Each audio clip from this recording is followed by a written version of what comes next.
이번에는 새로운 IT 트렌드를 소개해드리는 사이언스 앤 IT 시간입니다. 네, 오늘도 IT 칼럼니스트 이호은 씨 나와 계십니다. 안녕하십니까? 안녕하세요. 네, 이번 주에는 어떤 IT 트렌드에 대해서 이야기를 해볼까요? 예, 지난주에는 좀 난리가 났었습니다. 네. 바로 아까 단통법이 시행됐기 때문인데요. 네네. 이 때문에 스마트폰을 이제 새로 구입하시려는 분들이나 아니면 스마트폰이 고장나신 분들은 좀 많이 화가 나신 것 같더라고요. 네네. 그래서 오늘은 비싼 스마트폰 대신에 좀 저렴하게 구입할 수 있는 그런 스마트폰들을 한번 소개할까 합니다. 네, 실제로 단통법 시행 이후에 스마트폰을 바꾸거나 새로 구입하는 분들이 많이 줄어든 상황이죠. 그렇죠. 정확한 수치는 알 수가 없지만요. 일단 이동통신사 간 이 번호 이동을 하는 숫자가 좀 확 줄었습니다. 네. 실제로 그 스마트폰 시장은 거의 포화가 된 상태이기 때문에요. 네. 신규 가입보다는 이제 번호 이동을 하신 분들이 몇 명인가 이런 것이 더 이제 중요한데요. 네. 이런 분들이 약 3분의 1 정도로 급감했다라고 합니다. 저도 그 이통사 대리점에 한번 구경을 하러 갔었는데요. 2시간 동안 손님이 딱 한 분 계시더라고요. 그렇군요. 그 단통법 이후에 사실 저희 소비자들이 느끼는 생각은 예. 약간 속았다 이런 느낌과 좀 체감적으로 옳은 거 아닌가라는 불안감이 작용한 것 같은데 예. 그렇다면은 말씀하신 저가 휴대폰에는 어떤 것이 있을까요? 예, 크게 세 가지로 나눌 수 있을 것 같습니다. 하나는 LG나 삼성 같은 기존의 프리미엄급 스마트폰을 판매하던 회사들에서 내놓은 저가형 제품입니다. 네. 좀 저렴한 부품을 써서 가격을 떨어뜨린 대신에 몇 가지 독특한 기능들을 집어넣은 것이 특징이고요. 또 다른 하나는 이제 중국산 스마트폰들인데요. 네네. 기능은 실제로 별 차이가 없으면서도 가격이 좀 몇십만 원 가까이 좀 저렴합니다. 그리고 마지막 하나로는 자급제폰, 그러니까 직접 구입해서 개통만 하면 되는 그런 스마트폰들이 있습니다. 네, 정말 스마트폰 바꾸고자 하는 분들을 위해서 네. 이 보급형 스마트폰이 나오고 있는데 삼성이나 LG에서도 좀 많이 나오고 있습니까? 예, 그렇습니다. 사실 한국 기업들 같은 경우에도 그동안 이 저렴한 보급형 스마트폰을 많이 판매는 하고 있었습니다. 네. 그런데 한국에 판매를 하지 않고 있었죠. 이번에 몇몇 폰을 대신 만나보실 수 있을 것 같은데요. 먼저 보실 것은 이제 LG에서 출시한 와인 스마트폰이라는 제품입니다. 스마트폰에 익숙하지 않으신 분들을 위해서 만들어진 그런 폰인데요. 네네. 보시는 것처럼 그 예전에 사용하던 폴드폰이랑 똑같이 네. 생긴 그런 제품입니다. 실제로 사용하는 느낌도 폴드폰과 상당히 비슷한데요. 이 제품은 카카오톡 버튼이 따로 달려 있어서 카톡을 하기 쉬운 것이 특징입니다. 사양은 상당히 낮은 편이고 내부 저장 공간도 4GB 정도로 많이 부족한 대신에 가격이 40만 원 정도로 이제 저렴한 폰인데요. 네. 네네. 딱히 게임 같은 것을 하지 않고 스마트폰의 터치 인터페이스에 적응이 힘드신 분들, 스마트폰은 뭐 카카오톡만 하면 된다라고 생각하시는 분들에게 좀 적당한 그런 폰인 것 같습니다. 딱 필수 기능만 들어있는 그렇죠. 거군요. 네. 또 삼성에서도 새롭게 여러 보급형 스마트폰을 내놓을 것 같은데요. 아직 한국에 정식으로 출시된 것은 없습니다.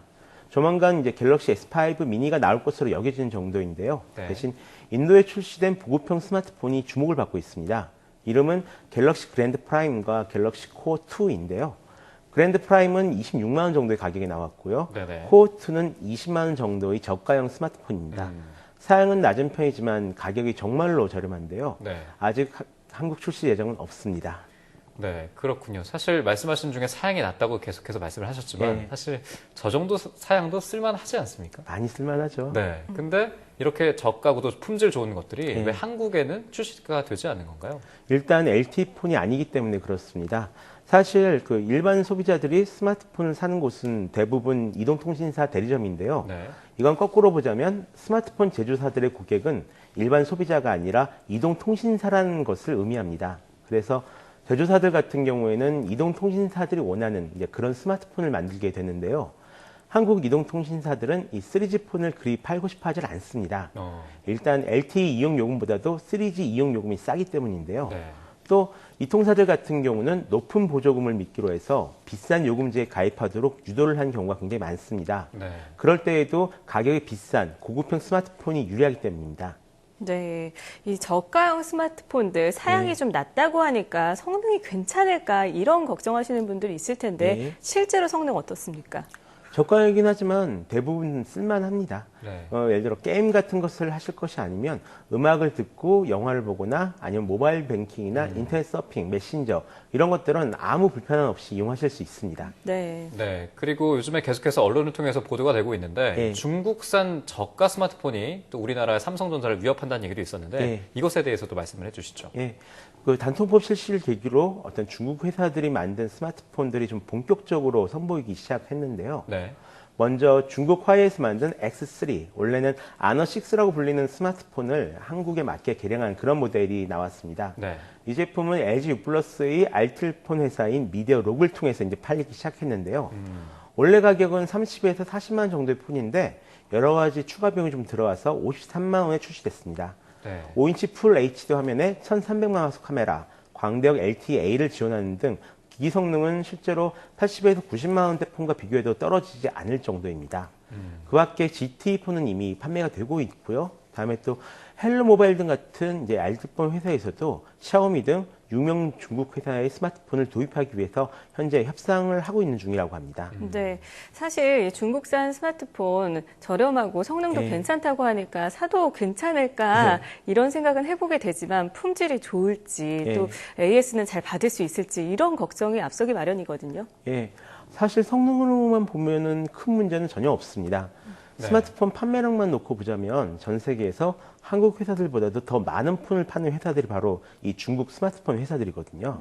다만 AS 문제가 있습니다. 네. 정식으로 들어오는 이상 AS 역시 지원되긴 하겠지만 솔직히 한국 회사들의 국내 AS망은 세계적으로도 상당히 좋은 서비스라고 좀 소문나 있는 그런 서비스거든요. 네. 하지만 중국산 스마트폰들은 이런 서비스를 기대하기 어려운 것이 사실입니다. 네. 그래서 이런 점들을 구입하실 때 참고하시면 좋겠습니다.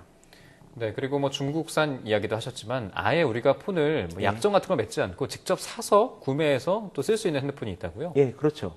보통 그 자급제 폰이라고 부르는데요. 폰을 구입하신 다음에 대리점에 가셔서 그 기기 변경을 하시거나 아니면 이 뒷뚜껑을 열어보시면 스마트폰마다 유심 칩이라는 게 꽂혀 있거든요. 네네. 요것만 바꿔 끼우시면 바로 사용하실 수 있는 그런 스마트폰들입니다. 네. 그렇다면 어떻게 구입하는지 구입하는 방법을 좀 알려주시죠. 방법은 크게 세 가지가 있는데요. 하나는 자급제용으로 나온 스마트폰들을 온라인에서 구입하실 수가 있습니다. 네.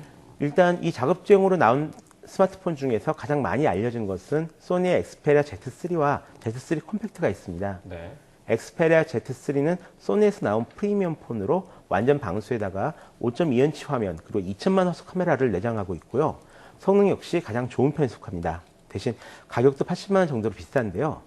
대신에 함께 출시된 엑스페리아 Z3 컴팩트 같은 경우에는 화면 사이즈가 4.6인치로 좀 작아진 대신에 60만 원 정도에 구입하실 수가 있습니다. 또 다른 방법으로는 이제 중고폰을 구입하시는 건데요. 네. 보통은 스마트폰 인터넷 커뮤니티 장터에서 많이 거래되지만 이런 것들을 좀 찾기 힘들다 그러신 분들은 그냥 인터넷 오픈마켓에서 중고폰으로 검색하셔도 나옵니다. 한 2년 정도 지난 폰들은 20만 원 정도에 구입을 하실 수가 있고요. 마지막으로 해외에서 직접 폰을 구입하실 수도 있는데요.